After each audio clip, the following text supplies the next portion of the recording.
हमें हमारी एनजी बताती है मैं उस स्कूल का नाम डिल्टन फार्मिंग स्कूल रखना चाहती थी, लेकिन एडन ने बोला नहीं, उसका नाम तुम्हारे नाम पे रखना चाहिए। और मैंने उसको बताया कि हम लोग जिस जगह पे रहे थे ना, मैं उसके नाम पे इसका नाम रखना चाहती हूँ। और फिर इवेंचुअली वो मान ही गया। और फिर हमने स्कूल के लिए एक जगह पिक की और हमने उस पर बहुत ज़्यादा बड़ा ग्रीन हाउस बनाया और वहाँ पे हमने कैबिन्स भी बनाए ताकि जो लोग आउट ऑफ टाउन रहते हैं ना वो वहाँ पर रह सकें। और चीज़ें बहुत ज़्यादा जल्दी हो गई, लेकिन उसके बाद हमें परमिशन चाहिए थी गवर्नमेंट ऑफिशियल की। तो तब हम एम्पर के पास गए तो उसने हमें परमिशन दे भी दी बड़े आराम से। और उसने कहा ठीक है, तो अब रिटर्नर्स का ख्याल तुम रखो। तो वो सोचते हैं कि यार उसने इतनी आराम से परमिशन दे दी। तो हमारी सोचती है, मैंने तो न्यूज़पेपर में ये पब्लिश भी किया था कि रिटर्नर्स चाहिए हमें, और हमें डेडिकेटेड स्टूडेंट भी चाहिए जो यहाँ पर काम कर सके, और 100% फ्री ट्यूशन होगी। लेकिन मुझे लगा था ये काम नहीं करेगा, पर बहुत ज़्यादा सक्सेसफुल रहा ये, और मुझे बहुत ज़्यादा लेटर्स मिले। और उसके बाद हमने उसके लिए टीचर्स अरेंज करना शुरू की, और तभी वहाँ पर एक डॉक्टर आया था। वो कहता है मैं लोगों को कह रहा था कि मेंटल हेल्थ बहुत ज़्यादा ज़रूरी है, लेकिन हमेशा लोग मेरा मजाक उड़ाया करते थे। और उस डॉक्टर का नाम था विलफ्रेड। वो कहता है मुझे गार्डनिंग खुद बहुत ज़्यादा पसंद है, और मुझे पता है कि ट्रीज और फ्लावर से इंसान की मेंटल हेल्थ पर बहुत ज़्यादा असर पड़ता है। तो क्या आप लोग मुझे हायर करेंगे? तो हमारी एनजी और एडन वो कहते हैं हाँ बिल्कुल। वो कहता है देखे ना, मैं तो एक पौधा भी लेके आया हूँ, देखे ना ये कितना अच्छा है, ये इंसान के ट्रॉमा को हील करने में हेल्प करता है। तो तब उसको हायर कर लिया गया था। तो हमारी एनजी उससे कहती है आप हायर हो चुके हैं। वो कहता है थैंक यू सो मच। तो हमारी एनजी कहती है ये जॉब तो परफेक्ट होगी ना? वो कहता है हाँ, मुझे लगता है वो मेरे कॉमरेड्स को हैंडल करने में बहुत ज़्यादा हेल्पफुल होगा। तो हमारी एनजी सोचती है उनकी मेंटल हेल्थ का ध्यान रखना ये भी बहुत ज़्यादा इंपॉर्टेंट है। वो कहती है तो अगला इंसान आप आ सकते हैं। तो तभी दरवाज़ा खुलता है तो वो दोनों कहते हैं क्या? तो अमन कहती है जीन तुम यहाँ पर? तो वहाँ पर जीन ही था। वो कहता है लेडी फ्लिट्जॉय और सर एडन, आप लोग से मिलकर बहुत ज़्यादा खुशी हुई। वो कहता है सच में? मुझे लगा था तुम किसी और टाउन भी गए हो। वो कहता है वेल मैं वहाँ पर गया था लेकिन जल्दी वापस आ गया। और वो सोचता है जब मैंने न्यूज़पेपर में इनके बारे में सुना ना तो मैं इनसे मिलने के लिए आ गया, लेकिन मुझे तो बहुत ज़्यादा ऑकवर्ड फील हो रहा है। और उसको तो पसीना आ रहा था। लेकिन वो उनसे कहता है मैंने सुना है कि आप लोग एक फार्म स्कूल बनाने वाले हैं। तो वो कहती है अच्छा, तो तुमने सुन लिया? वो कहता है जी बिल्कुल, मैं चाहता हूँ कि मैं स्टूडेंट्स को यूनिफॉर्म बनाऊँ, क्या आप मुझे हायर करेंगे? तो हमारी कहती है मैं तुमसे कॉन्टैक्ट करने ही वाली थी यूनिफॉर्म के लिए। तो वो कहता है सच में? वो कहती है लेकिन मुझे लगा था तुम्हें फैशन डिज़ाइन में ज़्यादा इंटरेस्ट है, तो शायद मुझे लगा था तुम इस पे इंटरेस्टेड नहीं होगे।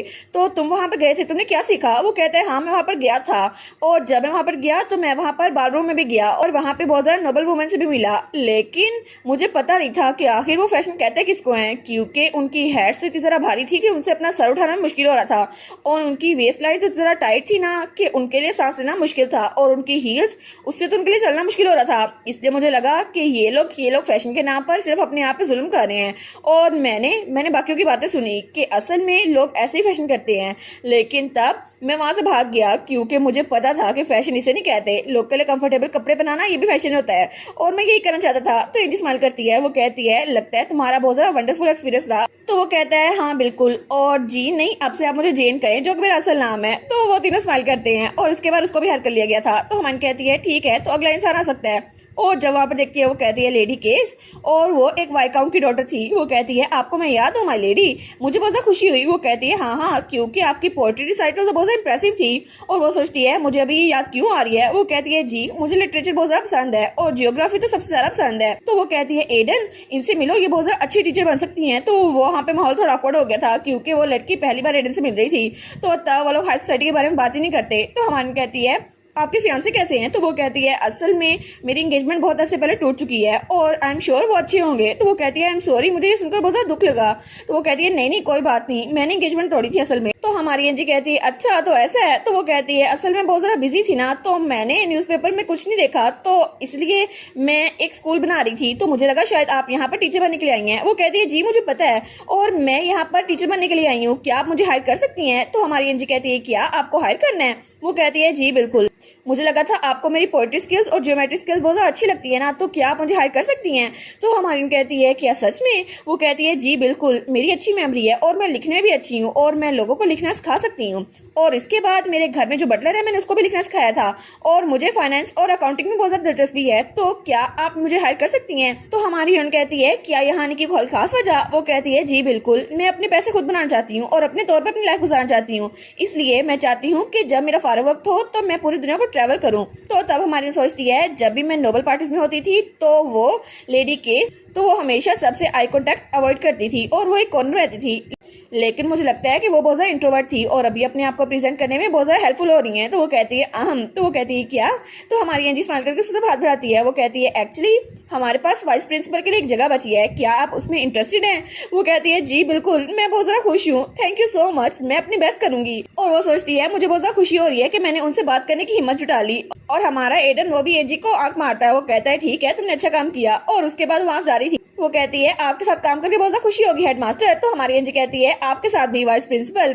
और तब कुछ अरसे बाद स्प्रिंग आ चुका था डिल्टन फार्म पर और वहाँ पर बहुत सारे लोग थे और दो लोग तो लड़ रहे थे। वो कहता है तुम बास्टर्ड किसको कह रहे हो, ये मेरा एरिया है। दूसरा कहता है बिल्कुल नहीं, यहाँ पे चेयर्स मैं अरेंज करूंगा। तो वो लोग वहाँ पे लड़ रहे थे, लेकिन तभी वहाँ पर मिसेस मैक आती है। वो कहती है चुप हो जाओ, तुम लोगों को कितनी बार कहा लड़ा ना करो, और ये दिन लड़ने का नहीं है, ये खुशियां मनाने का दिन है। और तब हमारी एंजी बताती है हाँ बिल्कुल, क्योंकि फ्रिट्जॉय वो अपनी सेकंड वेडिंग यहाँ पर करने वाले हैं और ये सब कुछ एडन ने सजेस्ट किया था। उसने कहा था कि हमारी पहली मैरिज अच्छी नहीं हुई और मैं चाहता हूँ कि हम लोग दोबारा से वही अरेंज करें। तो तब वो लोग फिर से लड़े थे। तो मिसेस मैक कहती है मैंने कहा ना लड़ना बंद कर दो, और वो तो उन पर चिल्ला रही थी। तो तब वो कहती है ठीक है, आज का दिन तुम लोग लड़ो ना, मुझे तुम लोग को देखे अपने नेफ्यू की याद आ रही है।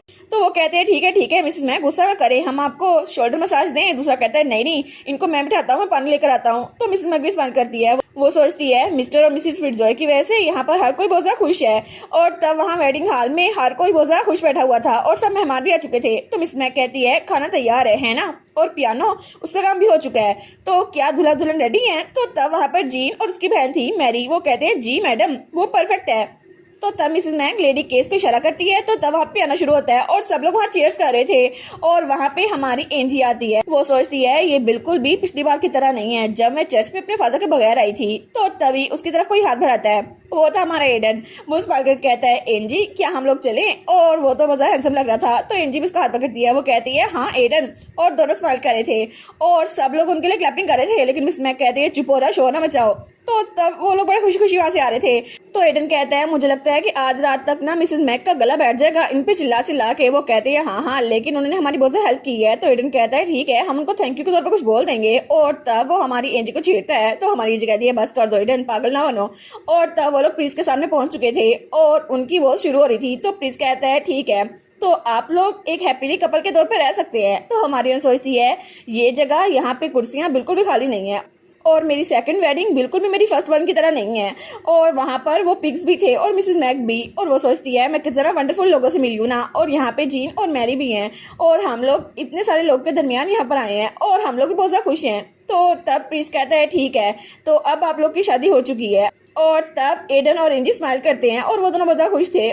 और उसके बाद सब लोग उन पे फूल फेंक रहे थे और वो लोग वहां से निकल रहे थे और उनके साथ उनके पिग्स भी थे। लेकिन तभी दूर से अपनी बग्गी में बैठ के कोई उनको देख रहा था। वो था अभी वाला एम्परर विलियम। तो वो तो बड़ा खुश था। वो कहता है देखा मेरी मैच मेकिंग स्किल जरा अच्छी है ना। तो उसका एडवाइजर कहता है सर आप वहां जाके उनको कंग्रेचुलेशन क्यों नहीं कह देते? वो कहता है नहीं, मैंने उनको एक्सपेंसिव वाइन तो भेज दी है ना, बस ये काफी है, और तुम इसको सेलिब्रेट ही करोगे? वो कहता है जी सर, लेकिन आपको खुद तो जाना चाहिए ना। वो कहता है नहीं, अगर मैं वहां पर गया ना तो बड़ा मसला हो जाएगा कि एक एम्परर रॉयल वेडिंग के अलावा कहीं जा क्यों सकता है। तो वो कहता है ठीक है, तो हमने उनको फ्लावर्स भेज दिए, हम यहाँ चलते हैं। वो कहते हैं हाँ चलो चलते हैं। लेकिन तभी वहां पर कोई बच्चा भागता हुआ आता है। वो कहता है एक्सक्यूज मी। तो तभी एम्परर का एडवाइजर वो खिड़की के पर्दे को पीछे करता है। वो कहता है क्या हुआ बच्चे? तो वो बच्चा उनको एक पोटली देता है। वो कहता है ये मिसिस फ्रिट्जॉय ने भेजी है, उन्होंने कहा है कि आपको दे दूं, और बाकी गेस्ट की वजह से वो यहाँ पर आ नहीं पाई। और उसके बाद वो बच्चा वहां से भाग गया था।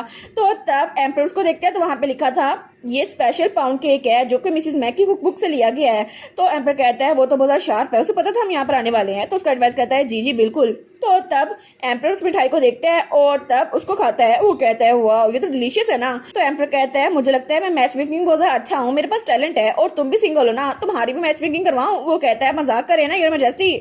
और उसके बाद हमारी एंजी और एडन वो सबके साथ थे और सभी स्माइल कर रहे थे। तो हमारी हीरोइन सोचती है पता नहीं आगे हमारे साथ क्या होने वाला है, लेकिन जो भी होगा हम लोग कहीं भी जाएंगे, हम लोग इकट्ठे रहेंगे और वो जगह हमारे लिए पैराडाइज बन जाएगी, क्योंकि हम लोग कभी भी एक दूसरे से अलग नहीं होने वाले।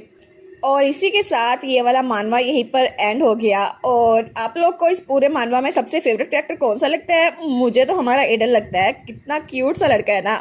और आप लोग को ये पूरी स्टोरी कैसी लगी, जिससे एडन और एंजी बिल्कुल स्ट्रेंजर से हैप्पीली मैरिड कपल बन गए। तो ये स्लो रोमांस आप लोग को कैसा लगा प्लीज़ मुझे कमेंट में बताइएगा, और मजीद वीडियोस के लिए चैनल को सब्सक्राइब कर लें और वीडियो को लाइक लाजमी कर दिया करें। तो चलें मिलते हैं न्यू मानवा के साथ, तब तक के लिए अपना ख्याल रखिएगा और बाय बाय।